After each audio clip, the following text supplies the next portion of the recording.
You'll just go. I'm not saying anything. You do it. Okay, come on. Do you want to count me in for it? A 3, a 2, a 1, go.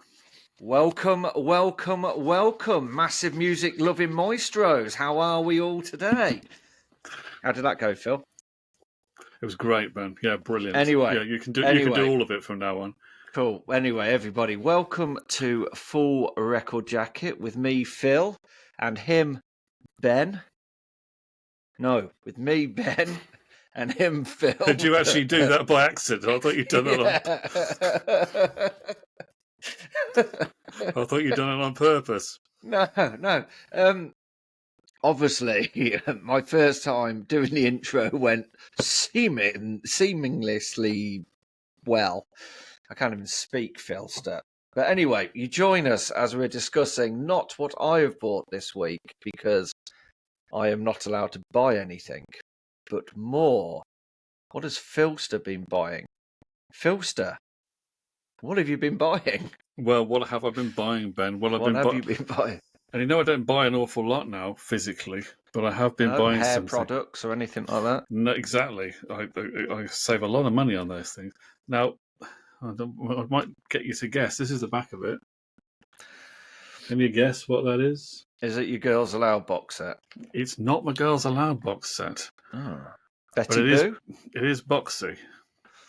Well, the only thing you're going to be buying that's boxy, as I slurp from my huge water bottle, is either going to be Frank Sinatra or Prince.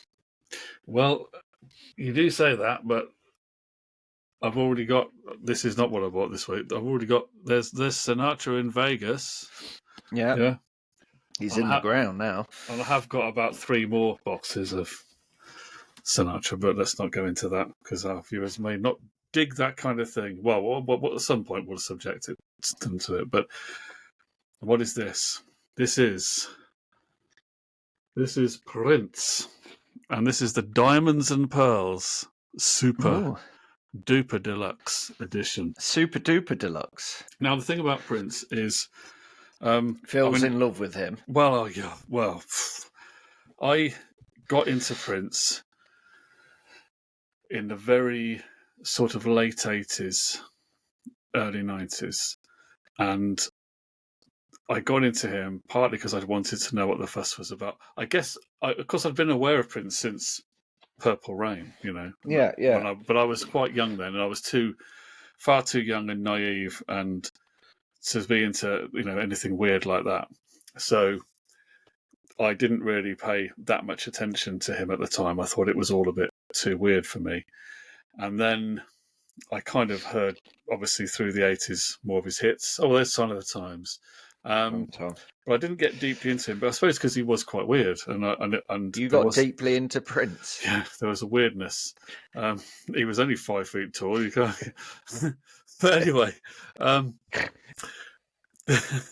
but it wasn't until when I decided, I think I got hold of some singles, and I liked them, and I started to like the stuff from Purple, the obvious stuff, Purple Rain, Raspberry Beret, that kind of thing. Yeah. And then I got some stuff out of the local library. Do you remember the days when you could go to your local library and get CDs out? Yeah, I got my first Stone Roses. I got that from the library. I kind of got into Prince, but I kind of kept it secret. I didn't really talk about it to many people because I thought that it was maybe it was weird. And do you remember when he did the Love Sexy album where he was basically had on a flower, yeah. So that I've got that album. That's the first Prince album I bought. Yeah, so that was kind of when you're a teenage lad, you kind of don't want people to know that you're listening to that because you're a bit like the R. White's Lemonade Man. Exactly. I'm a secret Prince. I was a secret Prince. So then, anyway, so I was sort of a fan, but I hadn't seen him live, and I hadn't really bought any of the albums as they came out. And then in '91, of course, he put together this band called the New Power Generation, which were basically a Minneapolis band. He'd recruited them all from the Minneapolis music scene. So this was kind of Prince, in a way, you could say he was doing like a Duke Ellington, and he was putting his own band together and being a band leader. Yeah. And all the members of the band got a chance to shine. Obviously, he was effectively the leader and still the star of the show, but all the members of the band had a chance to shine. Had Rosie Gaines, the gospel singer, Tony M, the rapper, and great rhythm section, Michael B or Michael Bland on the drums, and Did any of them have full surnames? Sonny T on the bass. There we go. Yeah, they did. It was Levi Caesar Jr. on guitar, though. He did have a full name. And Tommy Barbarella, who played some of the sort of keyboardy things. So He sounds like a gangster. he doesn't look like a gangster. He looks more like a sort of slightly Keyboard player? a camp weasel, maybe. I don't know. He's a strange-looking guy. A camp weasel. That's what I always thought of him looking like. How many weasels have you seen going, ooh? Shall we take the packaging off and see take the package. Have you not opened this then yet? Well, I have done a quick look, but anyway, Diamonds and Pearls is an album that came out in 1991 with that band. Some Prince fans don't like it as much because this is where Prince was seen by some people as having gone loony. Some people, having sort of sold out in a way because he'd embraced rap, he'd embraced a bit of hip hop or sort of live hip hop with live instruments rather than samples, and he'd kind of made a conscious bid to go back more towards his R&B black audience because he had kind of lost the black audience in America in the late 80s. He was really big in Europe. He was particularly big in Netherlands, Belgium, Germany. He wasn't big. He was 5'4". Fair point. But as an example of that, the Sign of the Times tour in 1987 never went to America. Oh, really? He didn't tour America. He just put the movie out, or the concert movie out in America, but didn't actually do the shows. So this was kind of his bid. And this was probably his second most successful mainstream album, apart from, obviously, Purple Rain. Yeah. So in this Blu-ray edition, this is 7 CDs and a Blu-ray. And I must admit, the Blu-ray, for me, is the main attraction of this because you can't get it anywhere else. And so you get the album, of course, remastered. You get the single mixes and the B-sides. You then get 3 discs of tracks from the vault. Let's have a look inside here. Oh, look, there's Prince again with his diamonds and his pearls. And you also get a poster. You're going to put that up? I might do, who knows. With the 2 girls, Diamond and Pearl. There we go. And then the band. Oh, so they were girls then, Diamond and Pearl? He just had 2 dancers and he called them Diamond and Pearl. Ah, right, okay. And then he had... They're like Pepsi and... No, they weren't dancers, were they? Pepsi and Shirley. So there's the new power generation. So they really were all from Minneapolis. So it was kind of... That was kind of cool that he stuck with his hometown and he recruited the band from there. So inside this LP-sized gatefold, we've actually got... I thought you were going to say you got Prince in there because he could actually probably fit in there. We've got digital discs. Now, if anyone buys this and thinks, well, I've got 7 CDs, but where's the DVD? Where the Blu-ray? Where is that? What you've got to do, folks, is look inside the 128-page hardback book, and right at the back of the book... Is it pop-up? Well, it's just in a sleeve there. That's the Blu-ray. Yeah. Now, so you get 3 CDs of tracks from the vault, which is all stuff that hasn't seen the light of day before. Includes outtakes from those album sessions. It's also got songs that he worked on for other people. Do you remember Martika? Do you remember her? Yeah, Martika's Kitchen. Yeah, well, that was a Prince song, and you've got his demo of Martika's Kitchen on there, and I used to love that song. Well, you can now hear Prince do it. So I remember a lot of these photos I've seen before because these were in the tour program, which I've got. I actually went to the tour for this album. Oh, you get a thing here with all the tracks on it. We've become one of those YouTubers, haven't we? We have become one of these unboxing YouTubers. It's those tiresome people that can't wait to show you what they've just bought.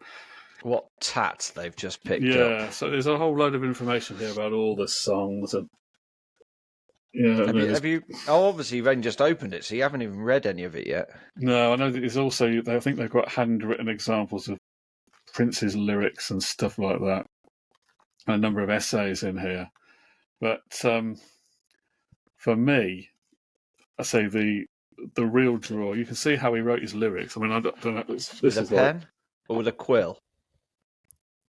Have you seen that book of Noel Gallagher's lyrics from about early 90s? It's just gone up for auction. Sure, it was up for sale for about 50-odd thousand quid. Really? Yeah. So the thing about this box that's most sought after probably is this Blu-ray. When this was the yellow suit, yellow guitar era, but the Blu-ray mainly contains all the videos and things, but it has a concert that's never been released before, professionally filmed in actual film. It was shot on film, so it's quite high quality, of him and the band performing at the Glam Slam Club in Minneapolis, which he actually part owned at the time. So it's only a small club, and this gig is professionally filmed and recorded, and it's from what I've seen of it so far, it's an extraordinary performance. And at one point, he gets up and dances on the bar. You know, it's like mad. Coyote Ugly. It's mad. You also get his performance. Did he have to get somebody to lift him up there because possibly he could barely see over the bar? You also get his performance with the band at the Special Olympics in 1991, which took place in Minneapolis, and the Paralympics. Well, the Special Olympics. The Special Olympics is not the same as the Paralympics. The Special Olympics is the one for people with more to do with mental issues rather than the physical thing. That I think. I don't know whether they've been combined together since then, but they used to have the Special Olympics used to be a separate game. I just thought you meant it was like a really great Olympics. No, that was in Minneapolis. So, as well as the performance that they did at the opening ceremony, you can also watch Prince's sound check, which is a great performance in itself. So that's worth a watch. So where can you get this box set from? Well, you can get it on Amazon if you want to go and order it on there. Yeah. Not cheap as these things are. I got it. How many of your pounds did it take? 125 quid. This is. Yeah, but when they released it back in the autumn, it was 159. And again, I can't say too much because I believe that this was 120 odd pounds. Yeah. Box set, and there's nothing unreleased on there. No. And then my Matchbox 20 box set behind me here somewhere. Well, I've got the Revolver box set, which is still in its wrapper. Well, my Matchbox 20 box set was £120, now valued at over £300. But you're happy with your purchase, Phil? I think I'm happy with it. You know, it's just. I think he had a bit of everything, didn't he? Because he had that showmanship. He wrote everything. He was bonkers, and he wasn't afraid to try anything different. Well, when he died, Elton John was a genuinely big Prince fan. I know McCartney and Jagger were fans. Yeah. But Elton John was the biggest fan of them, I think. And when he died, Elton John posted on social media and said that he was devastated. And he said that Prince was, in his words, the greatest performer he had ever seen. And I have to say, I probably haven't seen anywhere near as many performers as Elton John has. But I would have to agree that he was the greatest performer that I ever saw. You're agreeing with the John? I am agreeing with him on that. I've never seen a better performer on stage. So you fully... Obviously, you've not watched it yet because you've just unboxed it. I've just unboxed it. But I'd be interested to know what our listeners think of the Prince or the Diamond and Pearls box set. If they've already got it, they might already have it. They may have spent 120 of their own pounds getting it. I mean, I know some Prince fans don't think the Diamonds and Pearls era is the best, but I remember it and I went to the tour, you see, and so I was quite into it. So, I can understand that people might say Sign of the Times was better or whatever was better. Because of, like, what you were saying earlier about, not telling anybody that you like Prince. Did you have to go with, like, a little disguise with a moustache? I did. I wore a complete disguise. I think I was probably, I've probably gone public on it by then. You'd come out of the Prince closet come out of the purple closet. Yeah. Yes, I remember that. I saw them at Earl's Court. It was Earl's Court in London. I took my sister. We went on a coach trip.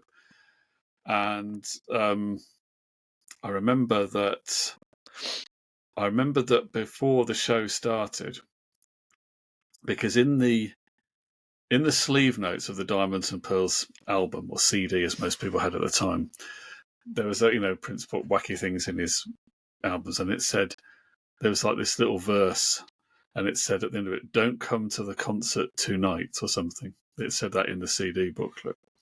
So when you got to the concert, when the lights went down, a voice said, "We told you not to come to the concert." I've never been to Earl's Court. Is it a good venue? It wasn't that great a venue. It was a bit of a rough old place, really, by that point. Do you know my only fact about Earl's Court? No. What was the fact about Earl's Court? Underneath Earl's Court, there was a big pool, some body of water. And when Oasis played there in 95, because of all the people jumping up and down, it obviously caused the water to shake, and it actually registered on the Richter scale. So there was a pool of water under Earl's Court. I don't know. There's some sort of like it's just Olympic size, just the water that's groundwater. Is that it might be groundwater. There could be a pool underneath there or something. But apparently, because of the people jumping up and down, and it caused the water, it registered on the Richter scale, only like minutely. But apparently, people in the area were claiming that pictures had fallen off of walls and stuff. A bit like the time, was it Pink Floyd played Venice and killed fish because it was that loud? It's something like that. It's a mythical story. I don't know how true that is. But yeah. So that's my only fact I know about it. I don't know if it's a fact. I think it was in the Paolo Hewitt book, or one of the early Paolo Hewitt books to do with Oasis. I mean, that does sound like a myth. That does sound like a rock and roll myth, doesn't it? That Oasis caused Richter scale.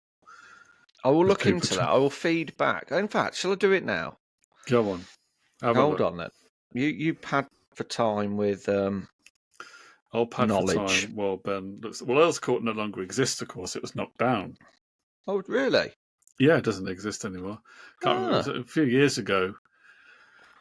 I mean, it was pretty much the worst for wear when I was there. I only went to it a couple of times, but it wasn't the most. Here we go.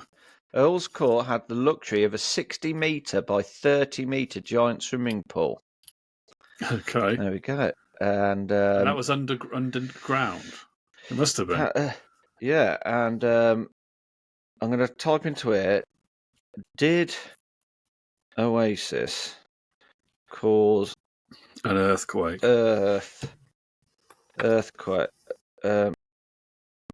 Cause Earth. If they caused an earthquake at Earl's Court, what happened when they played Nebworth? I mean, was there a tsunami after they played Nebworth? Well, there's no water underneath it, was it? It's just dry sand land there, isn't it? Just a right. Here we go. UK earthquake. One report was about 1 kilometre from Earl's Court on the Sunday. So, and that's in the UK earthquake monitoring system. So apparently there was an earthquake, or it registered. Oh, my spelling is absolutely appalling. Go on. Did Oasis cause earthquake at Earl's Court? The answer is yes. They actually did. The BGS, whatever that is, was even able to predict that earthquake-like tremors would be felt a kilometre away from an Oasis concert in Earl's Court in 1995. So there was tremors. So there we go. They couldn't have been that big, though, surely. I mean, at the time, 95, they were quite big. I mean, Morning Glory was about to come out. Yeah, Oasis were big, of course. That's true. That is true. So you're proper lost in your little book there, aren't you? Well, I'm just having a look here. I love Prince. Well, do you remember the song Diamonds and Pearls? Do you remember the woman that sings with him on that? No, I'd have to listen to it. You heard his version of Nothing Compares to You? I have, yeah. Well, the woman he sings with, the gospel-type singer, was her, Rosie Gaines. Ah. And she was from Minneapolis. She looks like she's just a floating head from here. Yeah. Bit of a sad Holly story from Red Dwarf. With her, because she's had mental health problems in recent times, and I think she's in her 60s now, and her daughter looks after her. But I mean, she was a phenomenal gospel-type singer. In fact, she did of course, as was always the case with all these people Prince worked with, he produced a solo album for her and wrote all the songs on it. I don't think it was a huge success, but I always felt that she was, the second star of this band. She had a great gospel voice, and she really is, for me, one of the things that enhances that Diamonds and Pearls album. And then when the next album didn't have her on, they kind of lost something, I think, without her in the band. But that's Rosie Gaines. Shout out to Rosie Gaines, and a great a big vocalist. shout out to anybody suffering with mental health issues.